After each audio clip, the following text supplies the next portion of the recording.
Hi, I'm Terry Gilbert, and I want to share a little bit today about moving forward in the things God's called you to do. So I want to talk about narrowing your focus.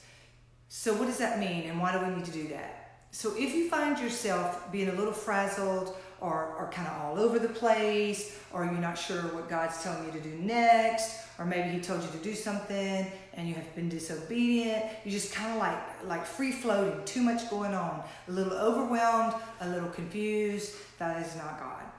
Scripture tells us that let your yes be yes and your no be no. It also tells us that a house divided will not stand. This is your body is a house. Of course, the house you live in, the church is a house. But let's narrow it down to a personal application. When you are divided about whether I should work here, whether I should work there, should I be a mom, should I stay home, should I go back to work, should I get married, should I not get married? If you just always, should I do this, should I do that? There's a division. And it'll fall, it'll come apart, whether it's a breakdown, whether it's exhaustion, whether it's you missed the whole boat because you were so confused you couldn't hear from the Lord clear. So I want to give you a couple of tips on how do I narrow my focus.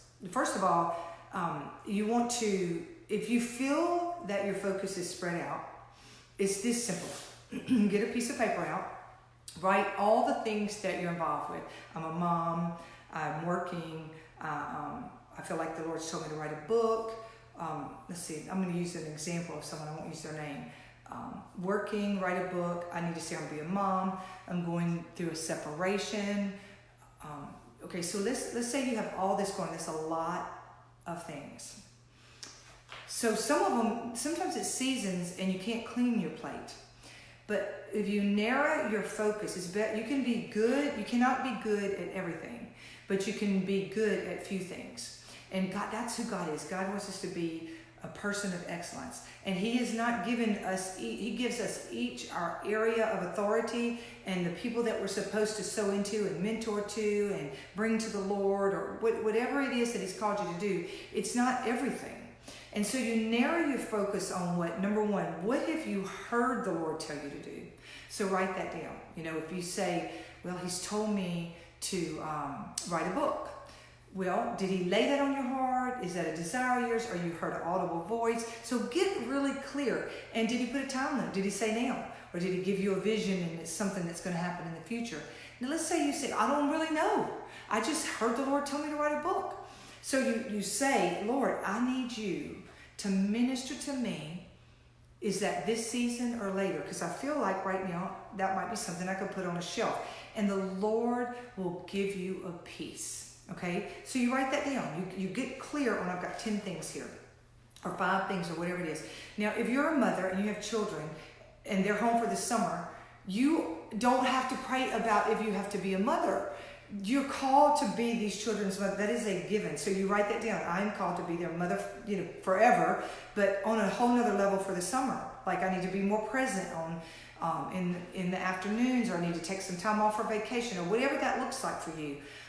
Maybe you need to hire a babysitter a couple of days, or maybe you need to, if you're working, maybe you have to take some vacation time. That is not something you have to pray about. You have to pray about what it looks like. But whether you're a mother or not to your children is not a prayer point. That is something that you know is a requirement. That's a season I'm in.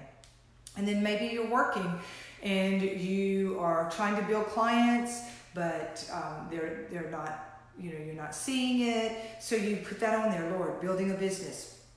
Maybe you say, Lord, I need you to minister to me right now what that looks like. And then you keep on going down the list. You get your 5 things or 10 things, and this is the way you narrow your focus. You lift that up to the Lord, and you ask Him to minister to you. And then as you sit quietly, you say, Lord, is there anything I missed? Is there something that I should be doing that's not on here that I'm unaware of? And you listen. Now, He may not tell you right then, but He's going to minister that God is going to answer your question. But you have to be still and listen. So if once you get this information and you put it down and you hear and you lift it up to the Lord, then you'll start getting some clarity. Like, well, I could work a little bit less for the summer, and you'll still get the plan. That is called narrowing your focus, like narrowing your lane so that you can be really good at what you're putting your hand to. Because what the Lord told me just the other morning, he said, Terry, everything your hand touches prospers. Not everything your hand touch. And I thought, oh, that's good. He said touches has a repetition to it. Everything it touches, meaning you have to consistently, over and over, show up, get it in order, over, and then eventually there's a harvest that comes. So breakthrough.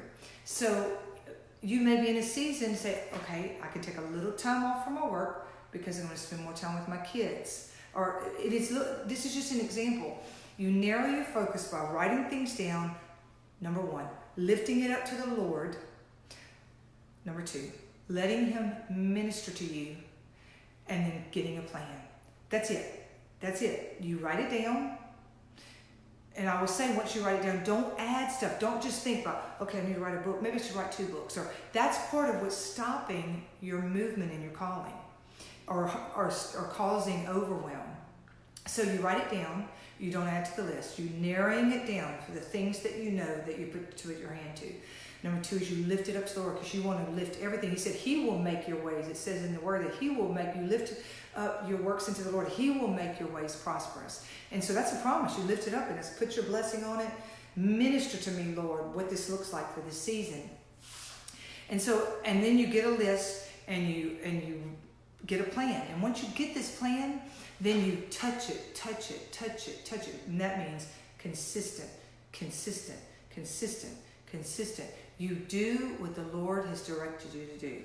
And then you might say, Lord, are you pleased? Am I walking in the ways that you would have me walk in right now? And he'll lay on your heart if not. And if he will redirect, he will shut a door, he will speak to you.